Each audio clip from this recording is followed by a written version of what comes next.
Time થઈ ગયો છે, શરૂ કરીએ. મંગલાચરણથી. ઓમ નમો ભગવતે વાસુદેવાય. ઓમ નમો ભગવતે વાસુદેવાય. ઓમ નમો ભગવતે વાસુદેવાય. ઓમ અજ્ઞાનતિમિરાન્ધસ્ય જ્ઞાનંજનશલાકયા ચક્ષુરુન્મિલિतं येन તસ્मै શ્રીગુરુવે નમઃ. શ્રી ચૈતન્ય મનોભીષ્ટં સ્થાપિतं येन ભૂતલે સ્વયં રૂપं કદા મह्यं દદાતિ स्वपदान्तिकं. वन्देऽहं श्रीगुरु श्रीयुतपदकमलं श्रीगुरून् वैष्णवानं च श्रीरूपं साग्रजातं सागण रघुनाथन्वितं तं सजीवं साद्वैतं सावधूतं परिजनसहितं श्रीकृष्णचैतन्यदेवं श्रीराधाकृष्णपादानं सागण ललिता श्रीविशाखान्विताश्च. हे कृष्ण करुणा सिंधु दीनबंधु जगतपते गोपेश गोपिका कांत राधा कांत नमस्तुते. तप्त कांचन गौरांगी श्री राधे वृंदावनेश्वरी वृषभानुसुते देवी प्रणमामि हरिप्रिय. वाञ्छाकल्पतरुभ्यश्च कृपा सिन्धुभ्येव च पतितानां पावनेभ्यो वैष्णवेभ्यो नमो नमः. नमो विष्णुपादाय कृष्णपृष्ठाय भूतले श्रीमते भक्तिवेदांत स्वामिनिति नामिने. नमस्ते सरस्वती देवी गौरवाणी प्रचारिणे निर्विशेषशून्यवादी पार्षददेशतारिणे. जय श्री कृष्ण चैतन्य प्रभु नित्यानंद श्री अद्वैत गदाधर श्रीवासादि गौर भक्त वृंद. हरे कृष्ण कृष्ण कृष्ण हरे हरे, हरे राम राम राम हरे हरे. श्रीला प्रभुपाद की जय. श्री राधा गोविंद प्रणाम. श्रीला प्रभुपाद की जय. श्री राधा गोविंद प्रणाम. हरे कृष्ण सर्वे ने. हरे कृष्ण प्रभु, हरे कृष्ण. हरे कृष्ण हरे कृष्ण हरे कृष्ण अतुल प्रभु जी. हरे कृष्ण अलका माता हरे जी. कृष्ण हरे कृष्ण धीरज प्रभु जी. हरे कृष्ण सर्वे ने. ગઈકાલે આપણે 13મો અધ્યાય શરૂ કર્યો, ક્ષેત્ર ક્ષેત્રજ્ઞ વિભાગ યોગ. અધ્યાય અર્જુનના પ્રશ્નથી શરૂ થાય છે. પહેલા શ્લોકમાં અર્જુન 6 પ્રશ્ન પૂછે છે. કોણ કહેશે કે અર્જુને 6 પ્રશ્ન પૂછ્યા હતા? હરે કૃષ્ણ. મને યાદ છે અર્જુને ક્યાં 6 પ્રશ્ન પૂછ્યા પહેલા શ્લોકમાં ભગવાનને? કોઈને યાદ નથી?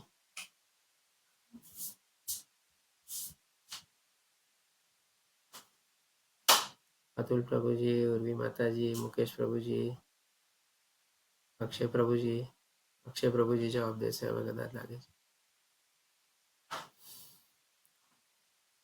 હરે કૃષ્ણ. કોઈ નહીં બોલો. પહેલા શ્લોકમાં અર્જુને ક્યાં 6 પ્રશ્ન પૂછ્યા 13મા અધ્યાયના શરૂઆતમાં? ક્ષેત્ર શું, ક્ષેત્રજ્ઞ શું છે, હા 2. ક્ષેત્રનો પછી જાણકાર કોણ છે, જ્ઞાન શું છે, જ્ઞેય શું છે. 4 અને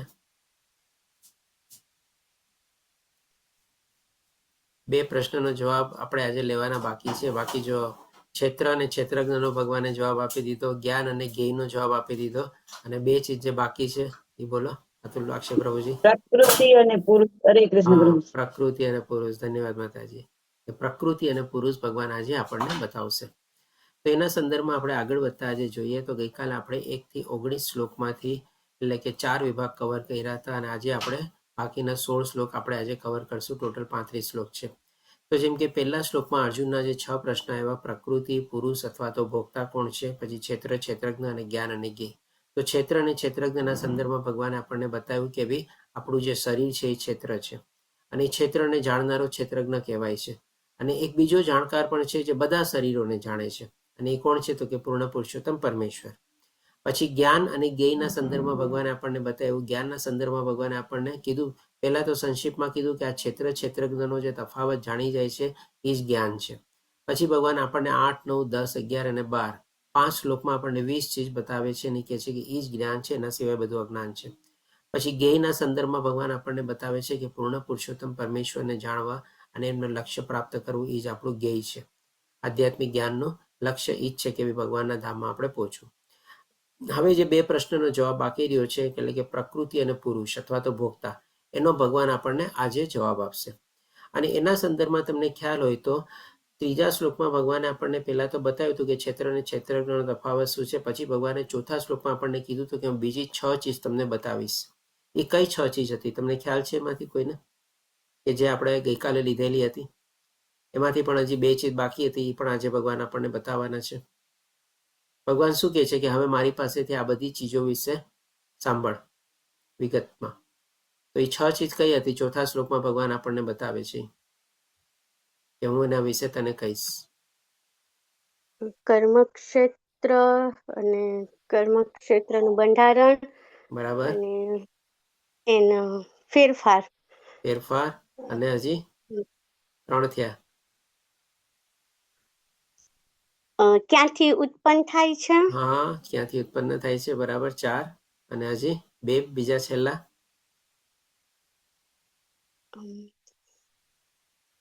એની જાણનારો કોણ છે? કર્મક્ષેત્રને જાણનારો, બરાબર. 5મું અને છેલ્લું હજી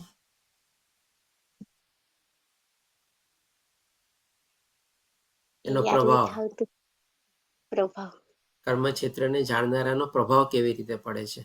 તો જો આ 6 ચીજ જે ભગવાને આપણને ચોથા શ્લોકમાં કીધેલી હતી, તો એના સંદર્ભમાં સૌથી પહેલા ભગવાને આપણને શું કર્મક્ષેત્ર તો ઓલરેડી બતાવ્યું તમારે કે ભાઈ આપણું આ જે શરીર જે છે એ જ કર્મક્ષેત્ર છે. પછી ભગવાને આપણને શું કીધું કે એનું બંધારણ બતાવીશ. તો બંધારણના સંદર્ભમાં ભગવાન આપણને શું બતાવે છે? 24 તત્વો બતાવે છે તમારે. 5 જ્ઞાનેન્દ્રિયો, 5 કર્મેન્દ્રિયો, 5 ઇન્દ્રિયોના વિષયો, પછી મન, બુદ્ધિ, અહંકાર, અવ્યક્ત પ્રકૃતિ, એ બધું આપણને 24 તત્વોથી આપણું આ કર્મક્ષેત્ર બનેલું છે. એટલે કે એનું બંધારણ બતાવ્યું, કોન્સ્ટિટ્યુશન અથવા એનાટોમી પ્રમાણે બતાવી. પછી ભગવાને આપણને શું કીધું હતું કે બીજું શું બતાવીશ તમારે કે એમાં ક્યાં ક્યાં વિકારો ઉત્પન્ન થાય છે. તો ભગવાને આપણને એમાં 7 વિકારો આપણા ઉત્પન્ન થાય છે. શેમાં ઉત્પન્ન થાય છે? તો કે આ કર્મક્ષેત્ર અથવા શરીરમાં. એ ક્યાં 7 વિકારો બતાવ્યા હતા? કોઈને યાદ છે? ઈચ્છા, દ્વેષ, સુખ, દુઃખ, હમ સંગાત, ધૈર્ય, ચેતના અને ધૈર્ય. સંગાત, ચેતના અને ધૈર્ય, બરાબર. તો 7 ભગવાને વિકાર બતાવ્યા હતા.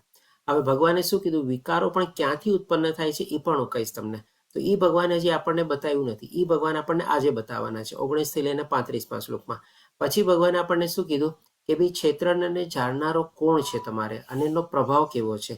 તો આ 2 ચીજના સંદર્ભમાં ભગવાને આપણને જવાબ આપતા ગઈકાલે આપણને જ્યારે 8 થી 12મા શ્લોકમાં જ્ઞાન બતાવ્યું, જ્ઞાન પછી 13 થી લઈને 19મા શ્લોક જે ભગવાન આપણને બતાવ્યા ને, એમના ક્ષેત્ર, આ શું કહેવાય, એના મસ્તક, એના નેત્ર, એના ચરણ, એના હસ્ત બધી જગ્યાએ વ્યાપક થયેલા છે. એ બધું જે ભગવાને આપણને બતાવ્યું ને, એ આપણને પોતાના સંદર્ભમાં બતાવ્યું. અને સાથે સાથે ભગવાન એ ચીજનો જવાબ પણ બતાવ્યો કે ક્ષેત્રને જાણનારો કોણ છે? તો કે ભાઈ ભગવાન પોતે છે. જેમ કીધું ને કે ક્ષેત્રજ્ઞને જાણનારા 2 છે, એક આપણો ઇન્ડિવિજ્યુઅલ આત્મા અને એક પરમાત્મા તમારે. તો પરમાત્માના સંદર્ભમાં એનો પ્રભાવ પણ કેવો છે એ પણ ભગવાને આપણને ગઈકાલે 13 થી લઈને 19મા શ્લોકમાં આપણને બતાવ્યું. એટલે કે ભગવાને છે ને આ પ્રશ્ન 6 ના સંદર્ભમાં, એટલે કે જ્ઞેયના સંદર્ભમાં ભગવાને પોતાના વિશેનું પણ જ્ઞાન બતાવી દીધું. અને સાથે સાથે ભગવાને જે કીધું હતું ને કે હવે કર્મક્ષેત્રને જાણનારો કોણ છે અને એનો કેવો પ્રભાવ છે એ પણ આપણને આ 7 શ્લોકમાં બતાવેલું હતું.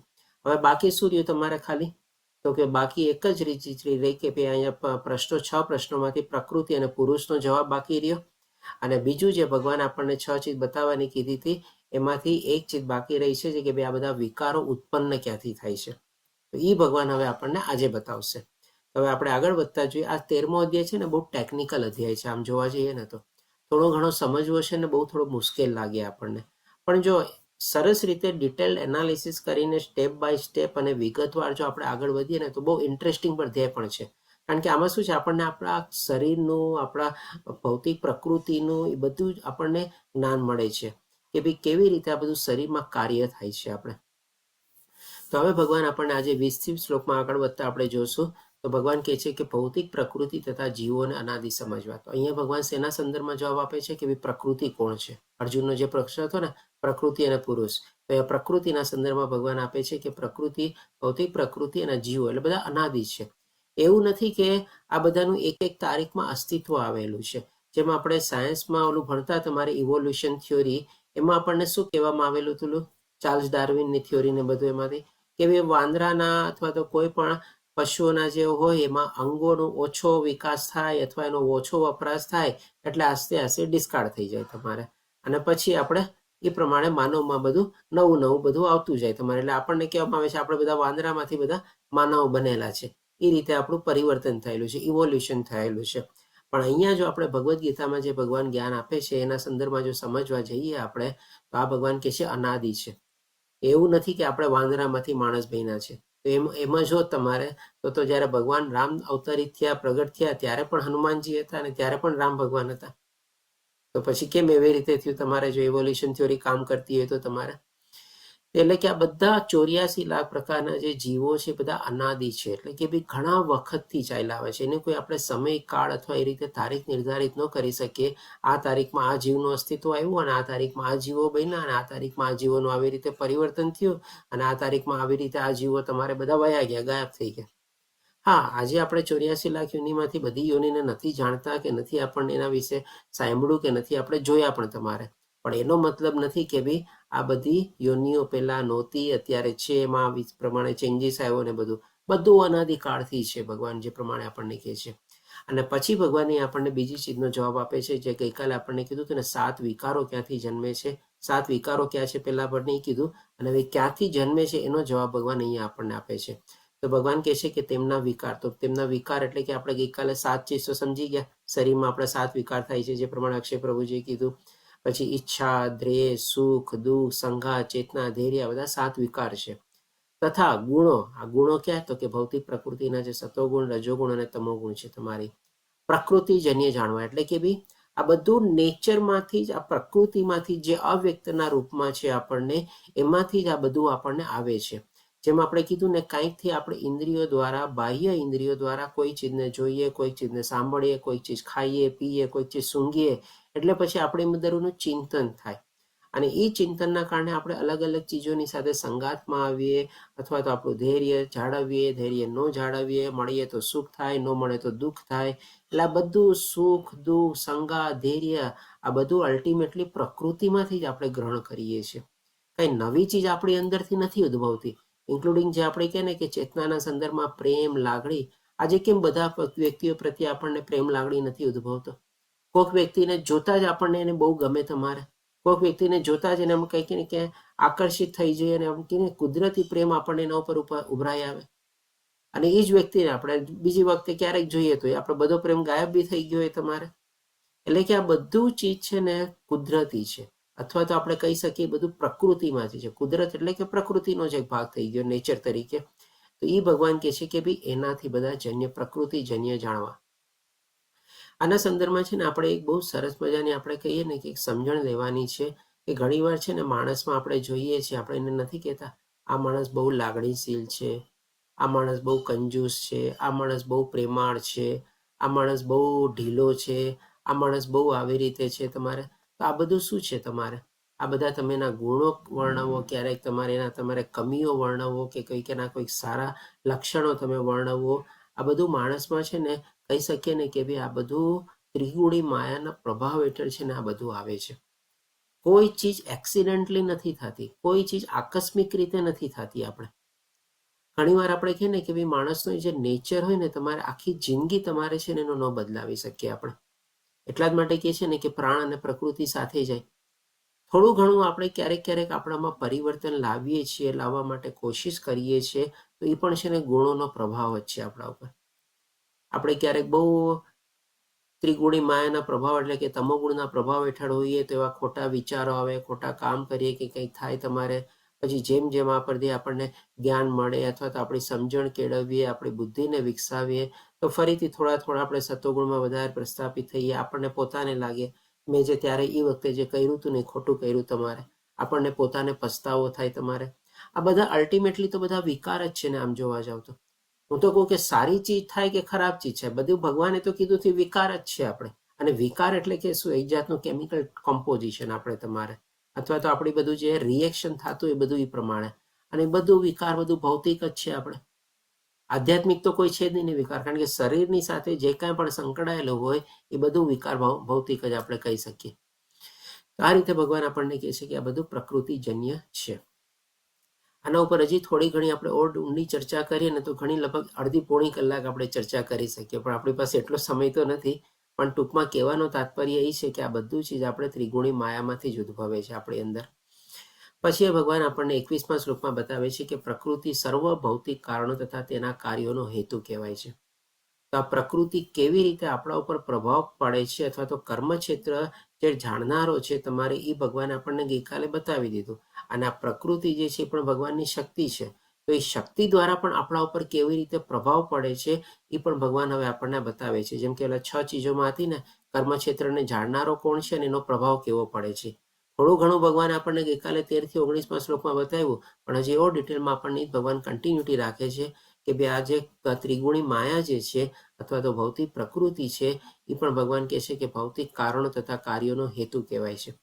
આનો મતલબ આપણે એમ નથી સમજવાનો કે બધા કારણોની પાછળ કારણ ભૌતિક પ્રકૃતિ છે, પણ આપણે શું સમજવાનું છે કે બધા કારણોની પાછળ કારણ તો પૂર્ણ પુરુષોત્તમ પરમેશ્વર છે અથવા તો એની શક્તિ તરીકે ભૌતિક પ્રકૃતિ રહેલી છે. ઘણીવાર આપણે એમ સમજીએ છીએ ને કે ભાઈ ઠીક છે, જે થવું હશે થશે, આ તો ત્રિગુણી માયા છે, એના પ્રભાવ હેઠળ બધું થાય. તમારે આપણે બહુ લાઇટલી લઈ લઈએ છીએ, પણ એની પાછળનો અસલી ભાવાર્થ શું છે કે ભાઈ આ ભગવાનની મરજીથી થયેલું છે, ભગવાનની ઈચ્છા હતી એ રીતે પ્રમાણે થયું છે. આપણે જો એને એક્સક્યુઝ તરીકે ન લઈ શકીએ. ઘણી ચીજોને આપણે કહે ને કે ભાઈ આપણી ઈચ્છા પ્રમાણે ન થતી હોય તો આપણે કહે ને કે ભગવાન ઉપર ઢોળી દઈએ, ત્રિગુણી માયા ઉપર ઢોળી દઈએ તમારે, તો એનાથી આપણે છે ને છટકી બી તો નથી શકતા ને. આપણે કહીએ તો ભલે આ ભગવાન એ આપણને કહે છે કે ભૌતિક કારણો અને કાર્યનો હેતુ કહેવાય છે, પણ એની પાછળની ઈચ્છા કોણે પ્રગટાવી? આપણે એ ઈચ્છા તો આપણે જગાવી ને તમારે. અને એ જે આપણે અંદર ઈચ્છા જગાવી અથવા તો ઈચ્છાના રૂપી પણ આપણી અંદરમાં જે વિકાર પેદા થયો, એ વિકારને પણ આગળ વધારવા માટે છે ને ભગવાન આપણને મદદ કરે છે, અથવા તો એ ઈચ્છામાં આપણને આગળ વધવા માટે અથવા તો એની પૂર્તિ કરવા માટે ભગવાન આપણને કહે છે કે ભૌતિક કારણો તથા કાર્યોનો હેતુ કહેવાય છે. એ જ આપણને એવા સંજોગો સંગાતને બધું આપણને પાડે છે કે જેના દ્વારા આપણે આગળ વધી શકીએ અથવા તો આપણી ઈચ્છાની આપણે પૂર્તિ કરી શકીએ. પણ પહેલું તો આપણે ઈચ્છા કેળવવી તો જ થી ને તમારે.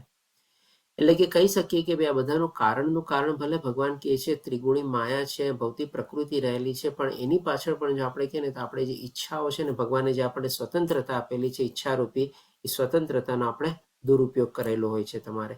એટલા જ માટે આ બધી ચીજોમાંથી આપણે ભોગવવું પડે છે.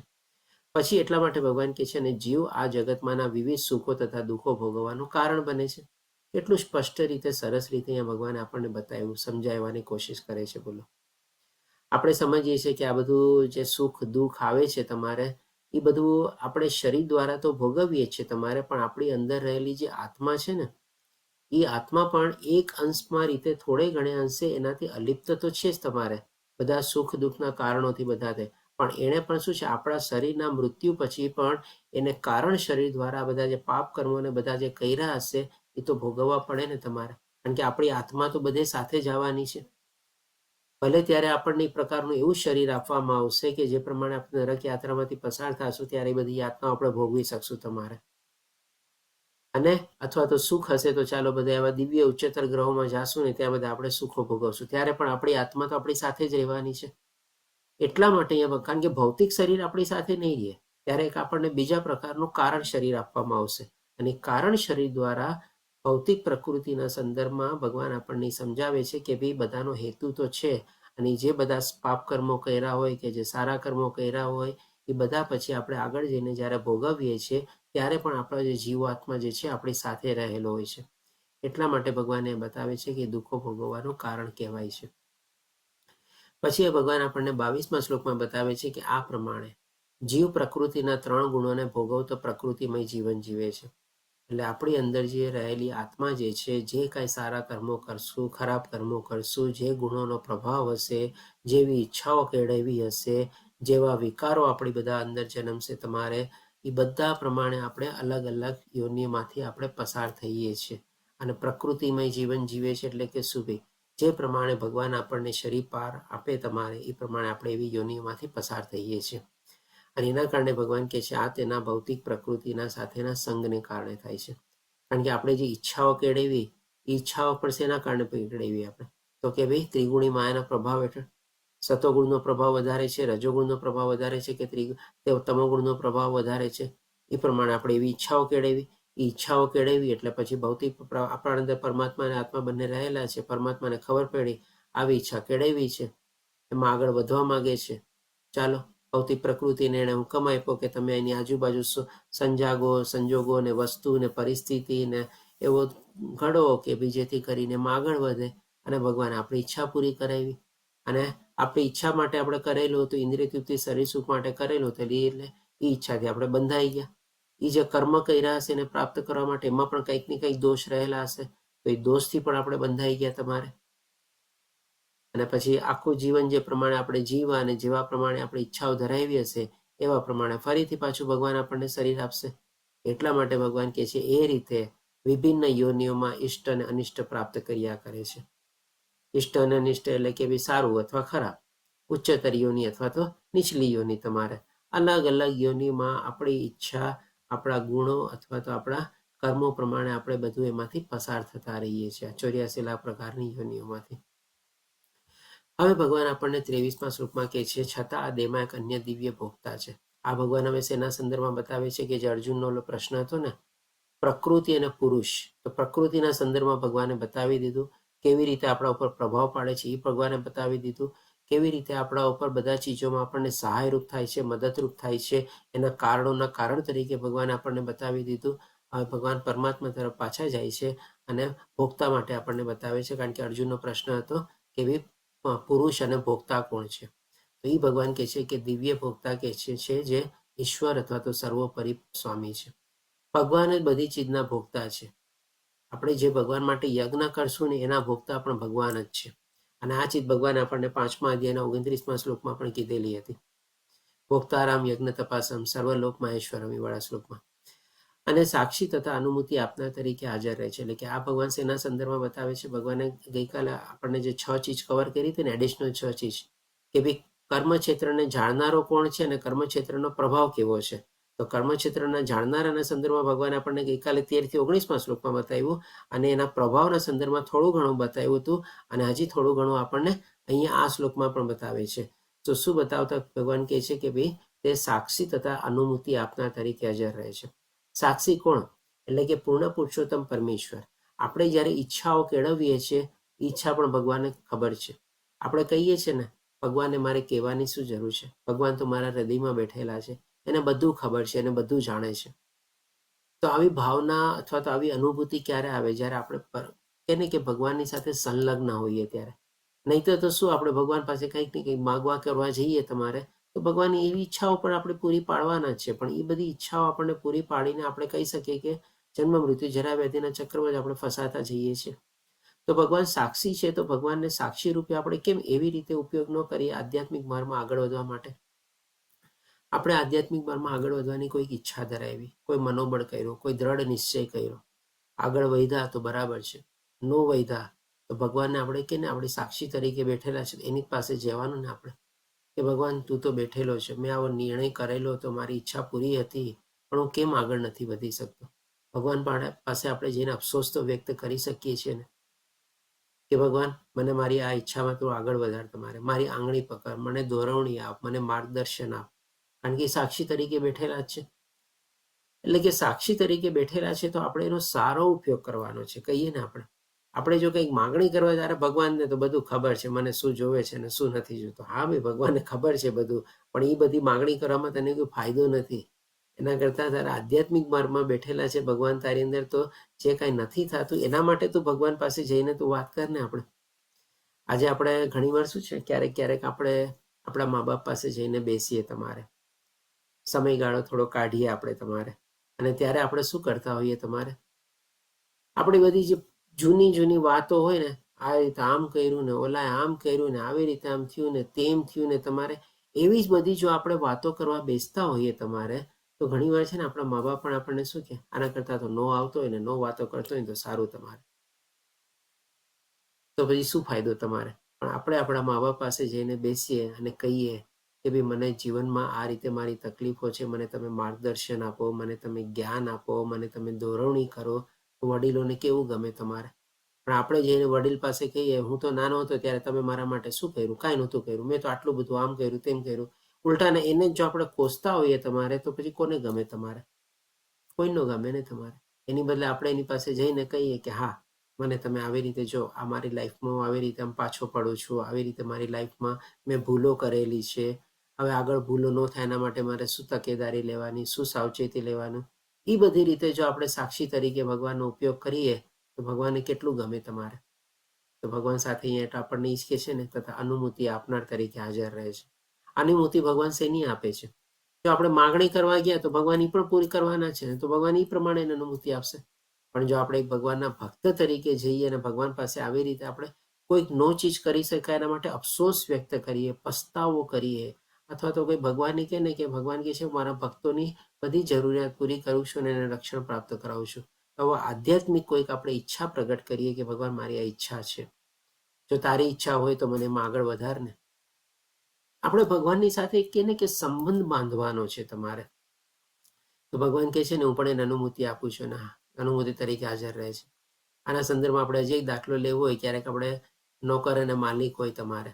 હવે એ નોકર શું છે, તમારે માલિક પાસે જઈને કે તમે તમારો પગાર વધારો નથી કરતા અને તમે મને ઓવરટાઈમ નથી આપતા, તમે મને છુટ્ટી નથી આપતા, તમે મને આમ નથી કરતા, તમે મને તેમ નથી કરતા, આવી રીતે આમ કમ્પ્લેન કરીને જાય તો ઓલો બોસ શું કરે તમારે? ઠીક છે ભાઈ હું તને કાંઈ નથી કરતો, તારે રહેવું હોય તો રહે, નહીં તો જાવ હોય તો જા, કરે ને. પણ આવી રીતે એ જ માની લો માલિક નોકર હોય તમારે અને માલિક પાસે જાય તમારે કે ભાઈ શું કામ બાકી રહ્યું છે, તમારું બધું કામ થઈ ગયું, કંઈક માટે તમને મદદ કરું, તમારે મને આ રીતે આવી તમારે જોવે છે, છુટ્ટી તમારે મળી શકશે, તમારે યાચિકા કરીએ, દરખાસ્ત કરીએ તો માલિકે શું લાગે કે જો મારા હર વખતે મને કામમાં આવે છે, શનિ રવિવારે આવો તમે કહેજો હું આવી જઈશ. હવે તમે આપણે કે ને કે ભાઈ એ એવું જ વ્યક્તિ હોય, એની અંડરમાં સ્ટાફ કામ કરતો હોય તો એના એ માલિકને પણ કેટલું ગમે તમારે. બધી ચીજની પરમિશન આપી દે, જા તાર છુટ્ટીમાં જવું છે ને જા, એક કામ કર ચાલ આવતે વર્ષે તારો આટલો પગાર વધારો કરી દઈશ, ચાલ કરે કે નહીં, ચાલ તારે આ પ્રસંગ આવે છે તને આટલા એડવાન્સ આપી દઈશ, જા લઈ જાજે. ભગવાન તો કેટલા દયાળુ છે તમારે. તો ભગવાન પાસે આવી રીતની જઈને આપણે એનું સાક્ષી તરીકે અને અનુમતિ આપના તરીકે જો આપણે ઉપયોગ કરીએ તો આપણને કેટલો ફાયદો થાય. અને એ કોણ છે? તો કે ભગવાન કે છે અને તેમને પરમાત્મા કહેવામાં આવે છે. હવે ભગવાન આપણને 24મા શ્લોકમાં કહે છે કે જે મનુષ્ય પ્રકૃતિ, જીવ તથા પ્રકૃતિના ગુણોની આંતરક્રિયા સંબંધિત આ તત્વજ્ઞાનને સમજી લે છે. હવે આ બધું ચીજ ભગવાને આપણને અહીંયા આમ જુઓ તો 6 ચીજ જે અર્જુને પ્રશ્ન પૂછ્યા હતા એ પણ ભગવાને બતાવી દીધું. 6 ચીજ જે ભગવાને એડિશનલ કીધું કે હું તને બતાવીશ એ પણ ભગવાને બતાવી દીધું. હવે આ બધી ચીજને બતાવીને જ ભગવાન અહીંયા સમરાઇઝ કરવા માંગે છે. અને સમરાઇઝ કરવાના સંદર્ભમાં ભગવાન કહે છે કે જે વ્યક્તિ આ બધું ચીજ સમજી જાય છે, પ્રકૃતિ શું છે, ભૌતિક પ્રકૃતિ કેવી રીતે આપણને સહાયરૂપ થાય છે, કેવી રીતે કારણોના કારણ છે, કેવી રીતે પ્રકૃતિના પ્રભાવ હેઠળ આપણે બધા એવા ગુણોના પ્રભાવ હેઠળ જીવીએ છીએ. તમારે જીવના સંદર્ભમાં ભગવાને આપણને બતાવી દીધું કે જીવ પણ આ બધા દુઃખ ભોગવવાનું, સુખ દુઃખ ભોગવવાનું કારણ બને છે તમારે. અને જીવ જે છે દરેકે દરેક ક્ષેત્રનો પણ જાણનાર છે, ક્ષેત્રજ્ઞ તરીકે રહેલા છે. તથા પ્રકૃતિના ગુણોની આંતરક્રિયા પણ ભગવાને બતાવી દીધી કે આ પ્રકૃતિ ગુણો આપણી મનસ્થિતિ ઉપર કેવો પ્રભાવ કરે છે, કે જેના પ્રભાવ દ્વારા આપણા જે બધા 7 વિકારો થાય છે એ કેવી રીતે ઉદ્ભવે છે એનું પણ ભગવાને રિલેશન બતાવી દીધું. ઘણી ચીજો ભગવાને છે ને આપણને મેથેમેટિકલ ઇક્વેશનના સંદર્ભમાં બતાવી છે. કોઈ ચીજ જો ડાયરેક્ટલી પ્રોપોર્શનલ હોય, કોઈ ચીજ ઇનડાયરેક્ટલી પ્રોપોર્શનલ હોય તમારે. તો અહીંયા જેમ કે ભગવાને આપણને કહે ને કે ડાયરેક્ટલી પ્રોપોર્શનલના સંદર્ભમાં આપણને શું બતાવ્યું કે ભાઈ ભૌતિક પ્રકૃતિનો જેવી જેવી આપણા ઉપર ઈચ્છા થાય એવી ઈચ્છા આપણે જો કેળવીએ અને એમાં આગળ વધીએ, ચિંતન કરીએ તો ડાયરેક્ટલી પ્રોપોર્શનલ છે તમારે. પણ જો જે ઈચ્છાઓ થાય અને આપણે એના પર સંયમ મેળવીએ અને કાબુ મેળવીએ અને એને કંટ્રોલમાં રાખવાની ઈચ્છા કરીએ તો એ આપણે ઇન્વર્સની પ્રોપોર્શનલ છે. ભલે ત્રિગુણીમાં એનો પ્રભાવ છે પણ આપણે સમજીએ ના ભાઈ આ ચીજ મારે કરવાની, આ ચીજ નહીં કરવાની, આમાં આગળ વધવાનું, આમાં આગળ નહીં વધવાનું, તો એ થઈ ગયું ઇન્વર્સની પ્રોપોર્શનલ તમારે. એટલે કે બધી ચીજને ભગવાન આપણને સરસ રીતે સમજાવે છે. એટલા માટે કે છે આ આંતરક્રિયા સંબંધિત આ તત્વજ્ઞાનને સમજી લે છે. આ તત્વજ્ઞાન એટલા માટે કારણ કે આ બધું આધ્યાત્મિક છે. જીવ છે આધ્યાત્મિક છે, ભૌતિક પ્રકૃતિ છે આધ્યાત્મિક છે, તમારે પરમાત્મા છે એ આધ્યાત્મિક છે. અને આ બધું આધ્યાત્મિક છે એટલા માટે જેને તત્વજ્ઞાન કહેવાય છે. અને તે નિશ્ચિત મુકામ પામે છે. નિશ્ચિત મુકામ શું છે? તો કે ભગવાનનું ધામ. અને તેની વર્તમાન સ્થિતિ ભલે ગમે તેવી હોય તો એ અહીં પુનઃજન્મ થશે નહીં. એટલે કે ટૂંકમાં ભગવાન આપણને છે ને સરસ મજાનો એક શોર્ટકટ બી આપે છે કે આ બધું જ્ઞાન જે સમજી લઈને તમારે એ પણ જન્મ મૃત્યુ જરા વ્યાધિમાંથી મુક્ત થઈ શકે છે અને ભગવાનના ધામ સુધી પોતે પહોંચી શકે છે. પણ આ બધું જ્ઞાન સમજવાનો મતલબ શું છે? જેમ ભગવાને આપણને બધા વિકારો કીધો, આ શરીર શેનું બનેલું છે, એ બધું જે આપણને સમજાવ્યું એના દ્વારા આપણે શું સમજવું છે? જેમ કીધું ને કે જે થાય છે બધું ભગવાનની મરજીથી થાય છે અને જે થાય છે બધું સારું થાય છે બસ. અને ભગવાન બધાના આપણને પાલન કરતા, ધારણ કરતા, પોષણ કરતા છે અને ભગવાન બધાના હિતેચ્છુ છે. આવી જ્યારે ભાવનાથી આપણે ભગવાનની સાથે જોડાઈએ, ખાલી આટલું સમજવું પર્યાપ્ત નથી, એટલું જાણીને પછી આપણે જ્યારે ભગવાનની સાથે જોડાવાની કોશિશ કરીએ તમારે અને જોડાવા માટે જે આપણે પ્રક્રિયા કરવાની છે, પ્રક્રિયામાં એટલે કે ભગવાનની ભક્તિમાં આપણે પ્રવૃત્ત થઈએ ત્યારે આપણે કહી શકીએ કે ભગવાન કહે છે કે વર્તમાન સ્થિતિ ભલે ગમે તેવી હોય, કારણ કે એકવાર આ જ્ઞાન મળી ગયું તમારે, તો પછી હવે ભગવાનનો ભક્તમાં સંલગ્ન થવાની કોશિશ કરે તમારે તો પણ એનો બેડો પાર થઈ જાય આપણે કહી શકીએ. એટલા માટે ભગવાન કહે છે ફરીથી પુનર્જન્મ થશે નહીં. હવે પછી ભગવાન આપણને 25મા શ્લોકમાં બતાવે છે કે કેટલાક મનુષ્ય પરમાત્માને ધ્યાન દ્વારા પોતાની અંદર જુએ છે અને અન્ય કેટલાક જ્ઞાનોપર્જન દ્વારા વળી બીજા નિષ્કામ કર્મ દ્વારા જુએ છે. હવે ભગવાન આપણને ફરીથી પાછો જે 8 પ્રકારના આપણે જે બધા યજ્ઞ ને બધું હતું ને ચોથા અધ્યાયમાં, અને પછી આપણે ભગવાન આપણને છઠ્ઠા અધ્યાયમાં પણ બધા યોગીઓના સંદર્ભમાં બતાવે છે કે ભાઈ જ્ઞાન યોગી, ભક્તિ યોગી અને કર્મયોગીમાં સર્વશ્રેષ્ઠ કોણ છે, તો કે ભક્તિ યોગી છે. તો ફરીથી ભગવાન અહીંયા સંક્ષિપ્તમાં આપણને બધા રસ્તાઓ પણ આપણને એકવાર બતાવે છે, કારણ કે ઘણી બધું જ્ઞાન છે ને ભગવદ્ ગીતામાં 2-3 જગ્યાએ બધી જગ્યાએ રિપીટ બી થયેલું છે. તો અહીંયા ભગવાન જે આપણને પોતાની અંદર જુએ છે કોના સંદર્ભમાં, તો કે ભાઈ ધ્યાન યોગી અને અષ્ટાંગ યોગીના સંદર્ભમાં. અને જ્ઞાનોપર્જન દ્વારા શેના સંદર્ભમાં, તો કે ભાઈ જે લોકો જ્ઞાન યોગી છે, જે લોકોનો શાસ્ત્રનો પોતે બહુ પઠન ને બધું કરે છે. અને નિષ્કામ કર્મ દ્વારા એટલે કોણ, તો કે ભાઈ જે લોકો કર્મયોગી છે.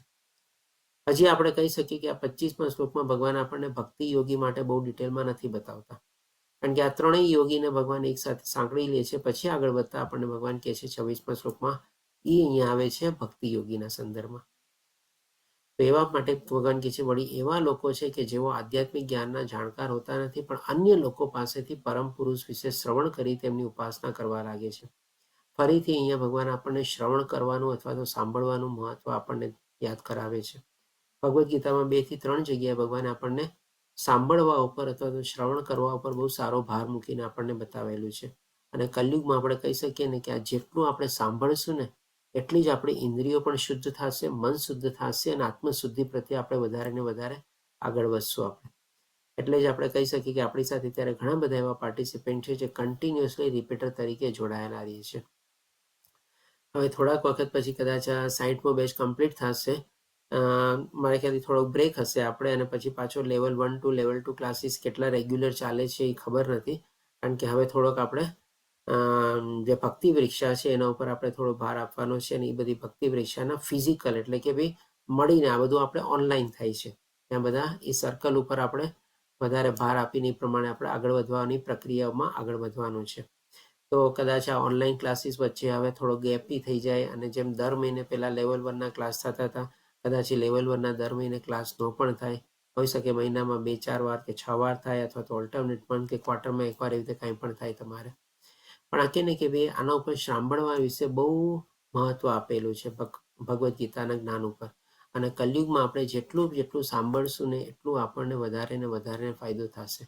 પણ ભલે ક્લાસ રેગ્યુલર ન થતા હોય પણ આપણે યુટ્યુબ ઉપર બધા રેકોર્ડિંગ ને બધા ઉપલબ્ધ છે. આપણે જેને એનો લાભ લેવો હોય તમારે પોતે એનું સાંભળી શકે છે, અથવા તો રેગ્યુલર પ્રેક્ટિસ તરીકે પણ એમાં કન્ટિન્યુઅસલી એમાં રાખી શકે છે તમારે કન્ટિન્યુટી. એટલા માટે ભગવાન કહે છે કે બીજા લોકો પાસે જાણકાર હોતા નથી પણ અન્ય લોકો પાસેથી પરમ પુરુષ વિશે શ્રવણ કરી તેમની ઉપાસના કરવા લાગે છે. ઉપાસના એટલે કે શું બી ભગવાન વિશેનું જ્ઞાન પ્રાપ્ત કરીને ભગવાનની ભક્તિમાં પ્રવૃત્ત થાય છે. અને આ લોકો પણ અધિકારી પુરુષો પાસેથી શ્રવણ કરીને કરવાની વૃત્તિ ધરાવતા હોવાને કારણે જન્મ મૃત્યુના માર્ગને પાર કરે છે. તો ભગવાને જેમ આપણને 18મા અધ્યાયમાં કીધેલું છે ને કે જે મારા અને તારો આ જે સંવાદ સાંભળી રહ્યા છે એ પણ એક જાતની મારી સેવા કરી રહ્યા છે. એટલે કે ભગવદ્ ગીતાનું જ્ઞાન જે છે સાંભળવું, ભગવદ્ ગીતાનું જ્ઞાન વાંચવું, અથવા તો ભગવદ્ ગીતાના જ્ઞાનનો પ્રચાર અને પ્રસારમાં પ્રવૃત્ત થવું, એ બધું ભગવાનની સેવા છે. બધું ભગવાનની ભક્તિમાં આવી જાય છે તમારે. અને ભગવાનનો જે ભક્ત હોય છે ને, જે ચીજ એને ગમતી હોય, જે ચીજમાં એનો રસ કેળવાતો હોય એ રીસમાં એમાં એને પોતે આગળ વધવાની વધારે ને વધારે કોશિશ કરવી જોઈએ. તો એ ભગવાન આપણને આ 26મા શ્લોકમાં બતાવે છે કે એ પણ જન્મ મૃત્યુના માર્ગને પાર કરી જાય છે, અથવા તો ભગવાનના ધામમાં પહોંચી શકે છે. અહીંયા હવે જોઈએ તો આપણે ભગવાને બધા 6 ચીજના આપણને જવાબ આપી દીધા. અને એકવાર એને જસ્ટ ખાલી ગો થ્રુ કરી જ લઈએ આપણે કે પ્રકૃતિના સંદર્ભમાં ભગવાને આપણને 20 થી 26મા શ્લોકમાં જવાબ આપ્યા, જે આપણે આજે કવર કર્યા. અને આપણે કીધેલું હતું કે ભગવાન આ 2 ચીજ પ્રકૃતિ અને પુરુષનું આપણને આવતીકાલે કહેશે. તો પુરુષના સંદર્ભમાં પણ ભગવાન આપણને આજે બતાવ્યું, થોડું ઘણું ગઈકાલે બતાવ્યું હતું, પણ થોડું ઘણું આજે પણ આપણને બતાવ્યું. ક્ષેત્રના સંદર્ભમાં ભગવાન આપણને ગઈકાલે જ બતાવી દીધું હતું. ક્ષેત્રજ્ઞના સંદર્ભમાં પણ ભગવાન આપણને ગઈકાલે બતાવ્યું હતું. જ્ઞાનના સંદર્ભમાં પણ ભગવાને આપણને ગઈકાલે જ્ઞાન આપેલું હતું. પરમાત્મા અથવા જ્ઞેય એટલે જ્ઞાનનું લક્ષ્ય શું છે તે પણ ભગવાન આપણને 13 થી 19 શ્લોકમાં બતાવ્યું. અને આના સિવાય ઉપરના જે 6 ચીજ હતી જે ભગવાને કીધું શું શું છે કે તો કે ભાઈ કર્મક્ષેત્ર. કર્મક્ષેત્ર શું છે એ ભગવાને આપણને ગઈકાલે જે શરીરના સંદર્ભમાં બતાવ્યું એ કર્મક્ષેત્રના સંદર્ભમાં બતાવ્યું. પછી ભગવાને આપણને શું કીધું કે ભાઈ કર્મક્ષેત્રને એમાં કયા કયા પ્રકારના વિકારો થાય છે. તો એ વિકારો કેવી રીતે થાય છે એ ભગવાને આપણને ગઈકાલે બતાવેલું હતું કે 7 પ્રકારના વિકારો થાય છે. એ વિકારો કેવી રીતે ઉદ્ભવે છે અને ક્યાંથી ઉદ્ભવે છે એ ભગવાને આપણને આજે બતાવ્યું ભૌતિક પ્રકૃતિના સંદર્ભમાં જ્યારે જ્ઞાન આપ્યું ત્યારે. પછી કર્મક્ષેત્રને જાણનારો કોણ છે એ ભગવાને આપણને ગઈકાલે જ્ઞાનના સંદર્ભમાં પણ થોડું ઘણું બતાવ્યું અને આપણને પરમાત્માના સંદર્ભમાં પણ 13 થી 19 શ્લોકમાં બતાવ્યું આપણને. પછી કર્મક્ષેત્રનો પ્રભાવ કેવો છે એ ભગવાને આપણને કહી શકીએ કે પુરુષના સંદર્ભમાં આપણને બતાવ્યું અને સાથે સાથે આ પ્રકૃતિના સંદર્ભમાં પણ આપણને થોડું ઘણું બતાવ્યું. એટલે કે બધી ચીજ એકબીજાની સાથે થોડી ઘણી કમ્બાઈન્ડ અને લિંક કરીને ભગવાને 6 નહીં પણ આપણને 12 પ્રશ્નોના જવાબ આપણને આ અધ્યાયમાં આપેલા છે. અને જો આ બધી ચીજોને આપણે થોડી ડિટેલમાં સમજવાની કોશિશ કરીએ ને તો આ અધ્યાય બહુ સારો છે, બહુ ઇન્ટરેસ્ટિંગ છે આપણે, કારણ કે આપણને આમાં આપણા શરીર, ભૌતિક પ્રકૃતિ અને પરમાત્મા, પ્રકૃતિ, પુરુષ અને ચેતના એ બધાનું આપણને સરસ મજાનું ઇન્ટર રિલેશન, જે આંતરક્રિયા ભગવાને બતાવી ને, રિલેશન, કોરિલેશન, ડાયરેક્ટલી પ્રોપોર્શનેટ કે ઇનડાયરેક્ટલી પ્રોપોર્શનેટ, એ બધી ચીજ આપણે છે ને આમાં સમજી શકીએ છીએ આ અધ્યાયમાં. હવે પછી જોઈએ ભગવાને આપણને આ બધું જે જ્ઞાન આપી દીધું. હવે 27 થી લઈને 35મા શ્લોકમાં ભગવાન આપણને કહે છે ને કે જેણે આ બધું જ્ઞાન પ્રાપ્ત કરેલું છે એ પણ જન્મ મૃત્યુ જરા વ્યાધિમાંથી પોતે ઓળંગીને પોતે ભગવાનના ધામ સુધી પહોંચી જાય છે. એટલે ભગવાને જેમ કીધું છે જીવ, પ્રકૃતિ અને પરમાત્મા એ વિશેના તત્વજ્ઞાનને સમજી જાય છે અને એની આંતરક્રિયા એટલે કે કેવી રીતે બંધાયેલી છે એ બધું સમજી જાય છે, ભગવાનના ધામ સુધી પહોંચી જાય છે અથવા તો પરમ લક્ષ્ય પ્રાપ્ત કરી શકે છે. તો એના સંદર્ભમાં હવે ભગવાન આપણને આ જ ચીજ આપણે કહી શકીએ કે આ 9 શ્લોકમાં થોડું ઓર ડિટેલમાં બતાવે છે કે ભાઈ આપણે કેવી રીતે એ ચીજ કરી શકીએ, આ જ્ઞાનને કેવી રીતે સમજી શકીએ. તો ભગવાન પહેલા આપણને 27મા શ્લોકમાં કહે છે કે હે ભરતવંશીમાં શ્રેષ્ઠ, એમ જાણી લે કે ચલ તથા અચલ જે કંઈ તને અસ્તિત્વમાં દેખાઈ રહ્યું છે તે બધું કાર્યક્ષેત્ર. કાર્યક્ષેત્ર એટલે આપણું શરીર અને ક્ષેત્રજ્ઞનો સંયોગ માત્ર છે. અને ક્ષેત્રજ્ઞ એટલે કોણ? તો કે ભાઈ આત્મા અને પરમાત્મા. એટલે આપણી આત્મા ઈચ્છા કેળવે છે અને જે કાંઈ પણ અસ્તિત્વમાં આવેલું છે અથવા તો આવવાનું છે અને આવી રહ્યું છે, ભલે ચલ હોય કે અચલ હોય, સ્થાવર હોય કે જંગમ હોય, એ બધી ખાલી આપણી ઈચ્છા કેળવવાથી નથી થતું. પણ એના પછીને આગળનું સ્ટેપ શું છે? તો કે ભાઈ પરમાત્મા આપણા સાક્ષી તરીકે અંદર રહેલા છે, એ બધું જાણી જાય છે કે ભાઈ આ બધી પ્રકારની ઈચ્છાઓ કેળવેલી છે, કેટલો વધારે ઉત્સુક છે, કેટલો આગળ વધવા માંગે છે. એટલે ભગવાન પછી ત્રિગુણી માયાને ઓર્ડર કરે છે અને ત્રિગુણી માયા આપણે આજુબાજુમાં સંગાતને બધું કેળવે છે અને પાછી પરમાત્માની અનુમતિ તો મળી ગઈ પરમાત્મા પાસેથી ત્રિગુણી માયાને, અને પરમાત્માએ આપણને એમાં આગળ વધવા માટે આપણને આપણા શરીર દ્વારા, કાર્યક્ષેત્ર દ્વારા આપણને એમાં પ્રવૃત્ત કર્યા. એટલે કે બધું જે થાય છે એ ભગવાનની મરજી પ્રમાણે થાય છે. એ રીતે જ્યારે સમજી લે છે એટલા માટે ભગવાન કહે છે એનો સંયોગ માત્ર છે. ખાલી આપણે શરીર દ્વારા કોઈ ચીજ આપણે કોઈ કમ્પ્લીટ ન કરી શકીએ જ્યાં સુધી આપણને છે ને પરમાત્માનો અથવા તો ભગવાનનો સાથ અથવા તો સહકાર ન મળે. અને આ જ ચીજ ભગવાન છે ને આપણને 18મા અધ્યાયમાં જઈને ઓર ડિટેલમાં બતાવે છે તમારે કે બધી ચીજ અથવા તો કોઈ પણ કાર્યની પાછળના કારણો ક્યાં છે, એના સંઘટક તત્વો ક્યાં છે તમારે, અને કેવી રીતે આપણે એમાં આગળ વધીએ છીએ. તો એ આપણે 18મા અધ્યાયમાં ભગવાન ડિટેલમાં થોડું ઓર બતાવે છે. પણ અહીંયા આપણને સંક્ષિપ્તમાં કહે છે કે ભાઈ આ શરીર અને જ્યારે પરમાત્માનો આપણે સંયોગ થાય છે અને ક્ષેત્રજ્ઞમાં આપણી આત્મા પણ આવી ગઈ, ત્યારે જ આપણે કોઈ પણ ચીજનું અસ્તિત્વમાં આપણે એને સમજી શકીએ છીએ અથવા તો એવું કોઈ ચીજ આપણે બનાવી શકીએ છીએ કે એવી જે કોઈ ચીજ શોધ કરવી કે આવિષ્કાર કરવો કે વોટ એવર કયો તમારે. ભગવાનની મરજી વગર કાંઈ નથી થતું. પછી ભગવાન હવે આપણને 28મા શ્લોકમાં કહે છે કે જે મનુષ્ય પરમાત્માને સર્વ શરીરોમાં આત્માની સાથે જ રહેલા જાણે છે અને જે એમ જાણે છે કે આ નશ્વર શરીરમાં રહેલ ન તો આત્મા કે ન તો પરમાત્મા ક્યારે નષ્ટ થાય છે, તે જ વાસ્તવમાં સત્યને જુએ છે. એટલે કે જે કોઈ પણ ચીજ વસ્તુઓ જોઈએ આપણે એ તો ભગવાન થકી જ થયેલી છે. ભગવાન આપણને આગલા શ્લોકમાં બતાવ્યું, પણ હવે ભગવાન અહીંયા આપણને બીજા જીવોના સંદર્ભમાં આપણને બતાવે છે. 27મા શ્લોકમાં આપણે કહી શકીએ ભગવાન આપણને બધી નિકૃષ્ટ ચીજના સંદર્ભમાં બતાવ્યું કે સ્થાવર, જંગમ, ચલ, અચલ બધું વસ્તુ, ચીજો, જગ્યા જે બધું છે એ બધું ભગવાનની મરજી દ્વારા જ બધું થાય છે તમારે. હવે બધા જે જીવો છે એનું શું છે તમારે? તો એના સંદર્ભમાં ભગવાન આપણને કહે છે કે જે વ્યક્તિ એવું જ્ઞાન ધરાવે છે કે બધી શરીરોમાં એક જ પ્રકારની આત્મા રહેલી છે, જેમાં આત્મા અપરિવર્તનીયશીલ છે. એટલે કે ભાઈ ગાય, ઘોડા, હાથી, કૂતરા, મનુષ્ય બધામાં અલગ અલગ આત્મા નથી, કોઈ પરિવર્તન નથી, બધામાં એક જ આત્મા છે તમારે, irrespective of the size, irrespective of the તમારે શેપ, અથવા તો ઇરરિસ્પેક્ટિવ ઓફ તમારે એનું ડેવલપમેન્ટ ઓફ ધ નોલેજ. તમારે આજે કોઈ મૂર્ખ વ્યક્તિ હોય, ગાંડો વ્યક્તિ હોય, પાગલ વ્યક્તિ હોય, એનામાં પણ એ જ આત્મા છે. અને જે પીએચડી કરેલો બહુ બુદ્ધિમાની, બહુ સંત પુરુષ કે જ્ઞાની વ્યક્તિ હોય, એનામાં પણ એ જ આત્મા છે તમારે. હાથીમાં પણ એ જ આત્મા છે, કાગડામાં પણ એ જ આત્મા છે, બધામાં એક જ આત્મા થયેલી છે. તો જે લોકો આવું જ્ઞાન પ્રાપ્ત કરી લે છે કે સર્વ શરીરોમાં આત્માની સાથે જ પરમાત્મા પણ રહેલા છે, એટલે કે આત્મા એકલી નથી. જે પરમાત્મા મારી અંદર છે એ પરમાત્મા બધાની અંદર છે તમારે. હવે એનો મતલબ એમ નથી કે ભાઈ ગાય, હાથી, ઘોડા, કૂતરા હોય એની આત્મા અને પરમાત્મા ઇન્ફિરિયર ક્વોલિટીની થઈ ગઈ, એવી રીતે નથી સમજવાનું. બધામાં એક સમાન રહેલા છે. પણ એ જે કર્મ હતા, એણે જે ઈચ્છા કરેલી હતી એ પ્રમાણે એને એવું શરીર મળેલું છે તમારે. પણ પરમાત્મા તો એનો સાથ નથી છોડતા, એમાં પણ સાથે જ હોય છે તમારે. અને જે એમ સમજે છે કે આ નશ્વર શરીરમાં રહેલ ન તો આત્મા કે ન તો પરમાત્મા ક્યારે નષ્ટ થાય છે, એટલે કે શરીર નષ્ટ થાય છે, આત્મા ક્યારે નષ્ટ થતો નથી. એ ભગવાન કે જે વાસ્તવમાં સત્યને જુએ છે. હવે ભગવાન આપણને 29મા શ્લોકમાં કહે છે કે જે મનુષ્ય પરમાત્માને સર્વત્ર તથા જીવ માત્રમાં સમાન રૂપે હાજર રહેલા જુએ છે. સર્વત્ર એટલે કે શું ભાઈ? 84 લાખ ટાઈપની યોનિઓમાં બધામાં આત્મા રહેલો છે તમારે. અને સમાન રૂપે એટલે કે ભાઈ એ આત્મામાં કોઈ ફેરફાર નથી તમારે. પછી તે પોતાના મનથી પોતાને અધપતિત કરતો નથી અને એ રીતે તે દિવ્ય ગતિ પ્રાપ્ત કરે છે. એટલે કે જ્યારે આટલું સર્વોચ્ચ ઉચ્ચતર જ્ઞાન આપણે પ્રાપ્ત કરી લઈએ ને, ત્યારે આપણે કહી શકીએ કે ભગવાન આપણને કહે છે કે ભાઈ દિવ્ય ગતિ એટલે કે ભાઈ ઉચ્ચતર લોકમાં જાય છે તમારે. અને કોને ખબર, જો આજ મનુષ્ય જીવનમાં આપણે એટલી સરસ ભગવાનની ઉમદા જ્ઞાન પ્રાપ્ત કરીને એટલી જ ઉચ્ચતર અનન્ય ભક્તિમાં જો આપણે પ્રવૃત્ત થઈ ગયા હશું, તો કદાચ આપણને આ મનુષ્ય જીવનમાં જ આપણું સાર્થક થઈ જશે અને ભગવાનના ધામ સુધી આપણે પહોંચી બી શકશું. પછી ભગવાન હવે આપણને 30મા શ્લોકમાં કહે છે કે જે મનુષ્ય એમ જોઈ શકે છે કે સર્વ પ્રવૃત્તિઓ દેહ દ્વારા કરવામાં આવે છે, એટલે કે કાર્યક્ષેત્ર દ્વારા કરવામાં આવે છે, અને દેહનું સર્જન ભૌતિક પ્રકૃતિ દ્વારા થયું છે, એટલે કે આ 24 તત્વો દ્વારા થયેલું છે. ફરીથી ભગવાન આપણને બધું રિલેશન સમજાવે છે.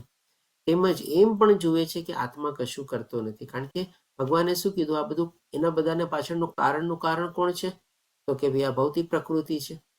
અને જીવ બિચારો શું કરે છે? એ તો જે પ્રમાણે ઈચ્છા કરી હોય એ પ્રમાણેના સુખ દુઃખ ભોગવવાનું કારણ બને છે.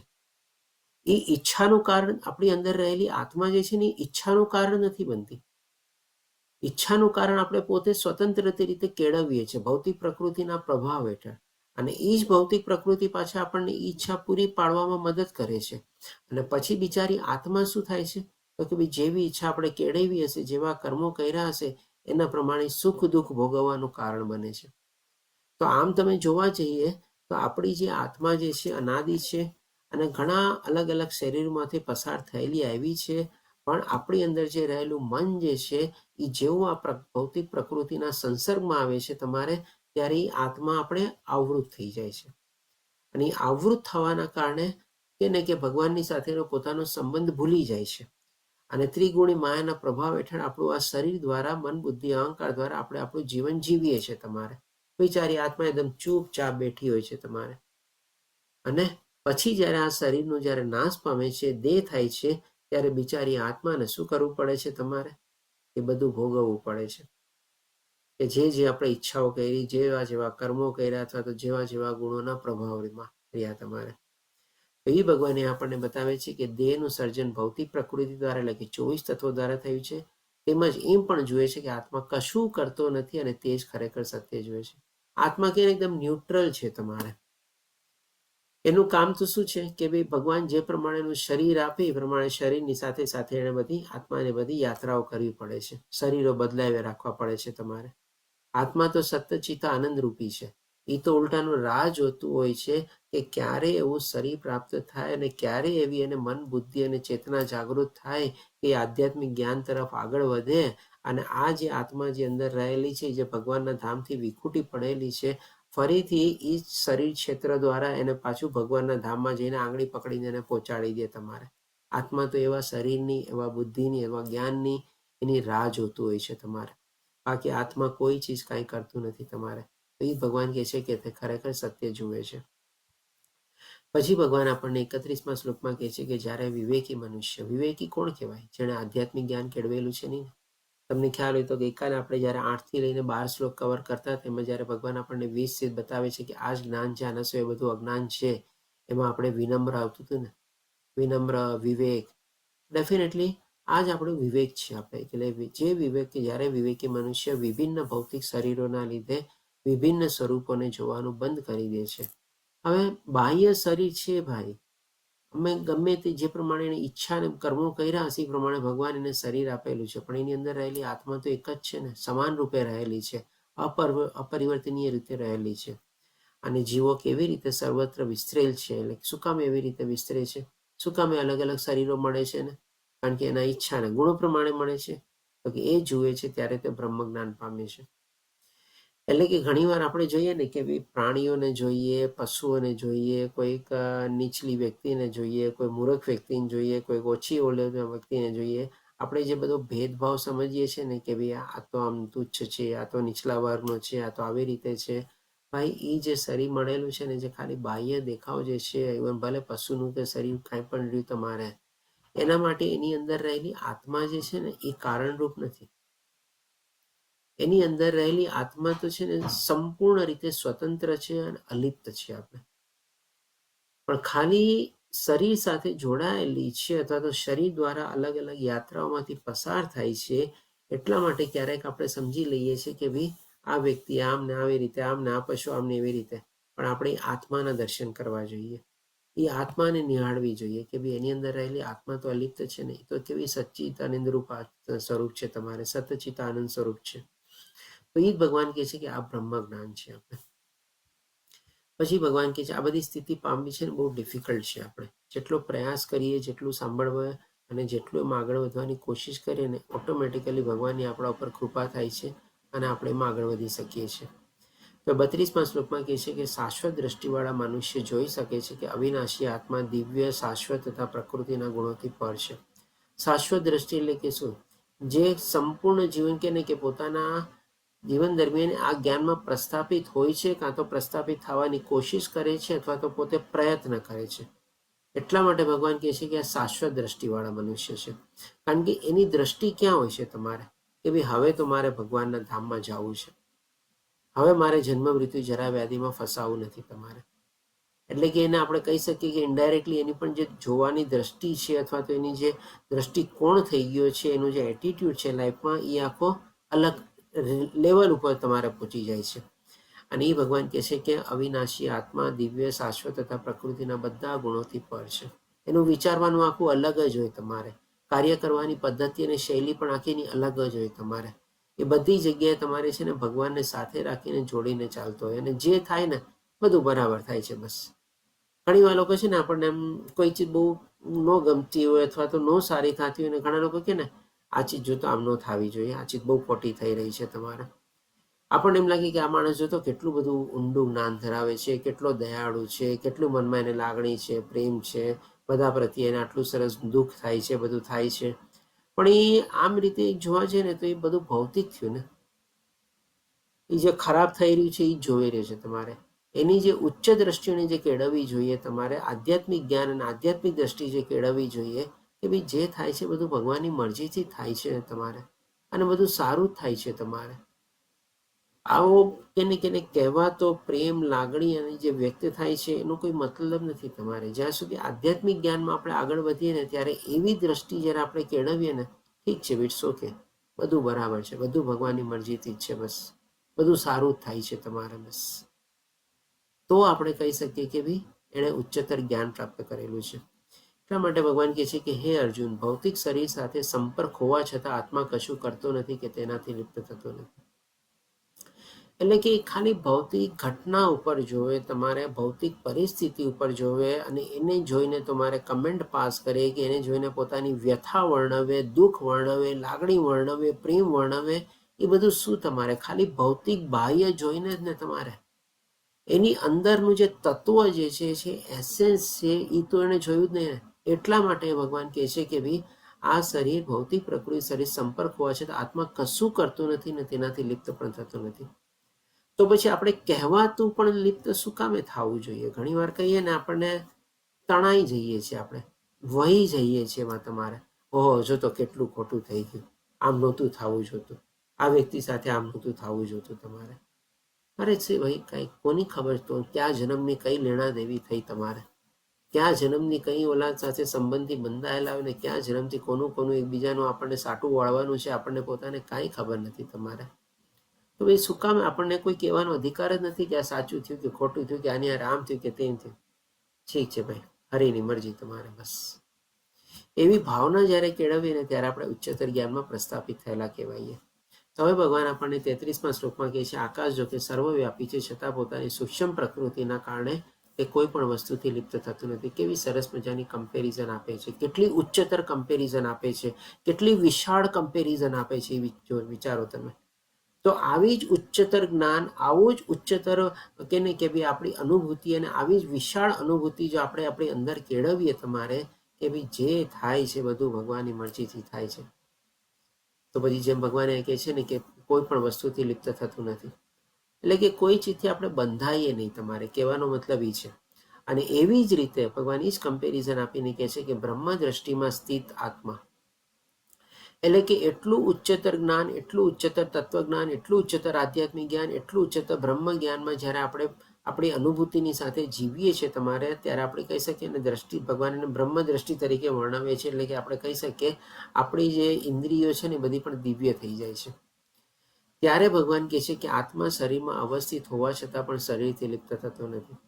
ઠીક છે, જ્યારે વખત આવશે ત્યારે એ શરીર છોડી દેશે, પણ આપણી આત્માની તો ઓલરેડી કહે ને કે આવું ઉચ્ચતર જ્ઞાન જો આપણે પ્રાપ્ત કરી લીધું હોય ને, આપણે સદગતિ પ્રાપ્ત કરી લીધેલી છે, આપણે ભગવાનના ધામમાં પહોંચી જ ગયા છે. બસ ખાલી આપણે રાહ જોવાની છે કે આ ક્યારે શરીર છૂટે ને ક્યારે આત્મા તમારે ભગવાનના ધામમાં પહોંચે તમારે.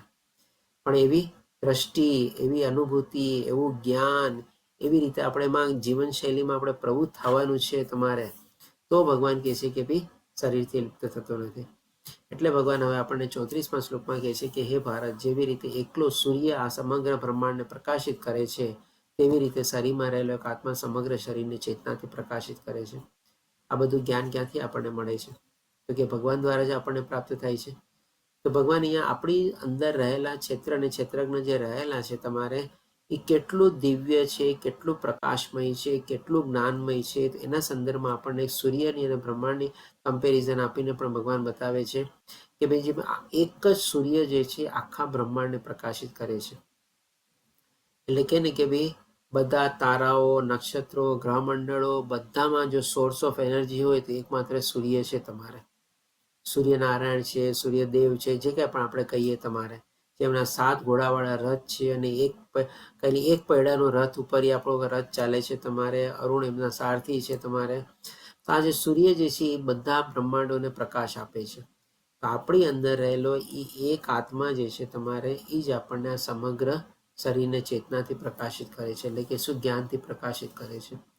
ત્યારે આપણે એની અનુભૂતિ કરી શકીએ, ત્યારે આપણે એની સાથે જોડાઈ શકીએ, ત્યારે એના જ્ઞાનમાં આપણે પ્રવૃત્ત થઈ શકીએ તમારે. એટલે કે આ આત્મજ્ઞાન કેટલું જરૂરી છે, કેટલું મહત્વનું છે અને કેટલું ઉચ્ચતર જ્ઞાન છે, એ ભગવાન અહીંયા આપણને સમજાવવા માંગે છે.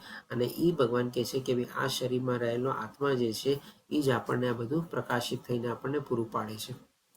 પછી ભગવાન હવે આપણને છેલ્લા 35મા શ્લોકમાં કહે છે કે જે મનુષ્ય જ્ઞાનના નેત્રોથી શરીર તથા શરીરના જ્ઞાતાની વચ્ચેના ભેદને જુએ છે, એટલે કે ભગવાન બધું સમજાવીને હવે છેલ્લા શ્લોકમાં સમરાઇઝ કરે છે. શરીર અલગ છે, ક્ષેત્ર અલગ છે, ક્ષેત્રજ્ઞ અલગ છે તમારે, ભૌતિક પ્રકૃતિ અલગ છે તમારે, શરીરમાં થતા વિકારો અલગ છે, શેના કારણે થાય છે એ ભગવાને આપણને બતાવ્યું. પરમાત્મા અલગ છે તમારે, પરમાત્મા અને પ્રકૃતિનો આપણી ઈચ્છાઓ પર કેવી રીતે પ્રભાવ પડે છે એ ભગવાને આપણને બતાવ્યું. તો આ બધી ચીજ ભગવાન આપણને બતાવીને ત્યારે એટલે જ કહે છે કે જે મનુષ્ય જ્ઞાનના નેત્રોથી શરીર તથા શરીરના જ્ઞાતાની વચ્ચેના ભેદને જુએ છે અને ભૌતિક પ્રકૃતિના બંધનમાંથી મુક્ત થવાની પ્રક્રિયાને પણ જાણે છે, કારણ કે ત્રિગુણી માયાથી આપણે બધા બંધાયેલા છે. તો હવે અલ્ટિમેટલી રસ્તો શું કે ભાઈ આ જ્યારે આપણે ત્રિગુણી માયાને ઓળંગવા માટે અથવા તો એને પાર કરવા માટે પ્રયાસ કરીએ, તો તો ભગવાન કહે છે કે ભાઈ તેઓ પરમ ધ્યેયની પ્રાપ્તિ કરે છે. એટલે કે પરમ ધ્યેય શું? તો કે ભાઈ ભગવાનના ધામમાં પહોંચવું આપણે. હવે આના ઉપરથી અર્જુનનો પ્રશ્ન આવશે કે ભાઈ આ ભૌતિક પ્રકૃતિના બંધનમાંથી મુક્ત કેવી રીતે થવાનું, એને ઓળંગવાની કેવી રીતે, અથવા તો કેવી રીતે આપણે ગુણાતીત અવસ્થા સુધી પહોંચી શકીએ. જો ડિફિકલ્ટ બહુ છે, પણ ભગવાને તો બધી ચીજનો રસ્તો બતાવેલો છે ને આપણને. આ ચીજ અર્જુનનો જે પ્રશ્ન થશે આપણે ભગવાન આપણને 14મા અધ્યાયમાં લેશે. 14મો અધ્યાય કીર્તિમાન પ્રભુજી લેવાના છે આપણે. એના પછી ફરીથી પાછા આપણે 15મા અધ્યાય પુરુષોત્તમ યોગમાં જોડાઈ જશું તમારે. તો આ બધો 14મો અધ્યાય પણ છે ને એટલો જ જેટલો ઇન્ટરેસ્ટિંગ 13મો અધ્યાય છે ને, 13મો અધ્યાય છે ને આમ જોવા જાવ ને તો કીધું ને કે બી સમજવું અઘરો છે, બરાબર છે, પણ બહુ જ ઇન્ટરેસ્ટિંગ છે તમારે આમાં બધી ચીજો છે ને. આમાંથી જો કોઈકને કેમેસ્ટ્રીમાં ઇન્ટરેસ્ટ હોય ને તમારે, એ જાતનું આખું કેમિકલ રિએક્શન છે ને બધું ભગવાન આપણને બતાવી દે છે કે આપણું શરીર, ભૌતિક પ્રકૃતિ, વિકારો, આપણી શરીરની અંદર રહેલા આત્મા, પરમાત્મા, પાછું એની સાથે ભૌતિક પ્રકૃતિ કેવી રીતે જોડાય છે અને કેવી રીતે બધું આગળ વધે છે, કેવી રીતે અલગ અલગ યોનિમાંથી આપણે પસાર થઈએ છીએ, આ બધું આપણને ભગવાન આપણને બતાવે છે. એક જાતની આપણે કહી શકીએ આપણા શરીરની આખી જે કાર્બન કેમેસ્ટ્રી હોય ને, ઓર્ગેનિક કેમેસ્ટ્રી, એ ભગવાન આપણને અહીંયા આ અધ્યાયમાં બતાવે છે. અલગ અલગ જગ્યાએ ભગવાન આપણને પણ કીધું એની જેની આંતરિક ક્રિયાઓ વિશે સમજી જાય છે બધું તમારે. આ જે 14મો અધ્યાય છે ગુણત્રય વિભાગ યોગ, એ પણ એટલો જ ઇન્ટરેસ્ટિંગ છે, કારણ કે એમાં ભગવાન આપણને ત્રિગુણી માયાનું પૃથ્થકરણ કરીને બતાવશે. સત્વગુણના લક્ષણો ક્યાં છે, રજોગુણના લક્ષણો ક્યાં છે, તમોગુણના લક્ષણો ક્યાં છે, કેવી રીતે આપણા ગુણોને પારખવો, પછી કેવી રીતે ગુણોમાં આપણી ગતિ શું થાય છે એ ભગવાન આપણને બતાવે છે. અને આ ગુણોને આપણે ઓળંગવાનો રસ્તો પણ ભગવાન આપણને બતાવે છે.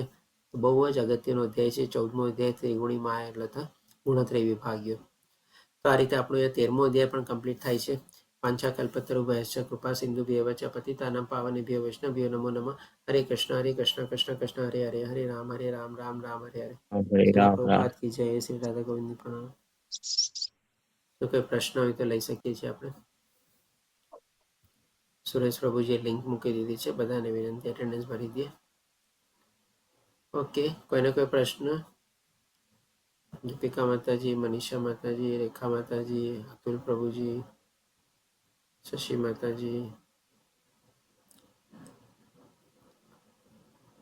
હરે કૃષ્ણ પ્રભુજી. જી અલકા માતાજી, આપનો એડ્રેસ છે બોલો. હરે કૃષ્ણ. પ્રભુજી દંડવત પ્રણામ.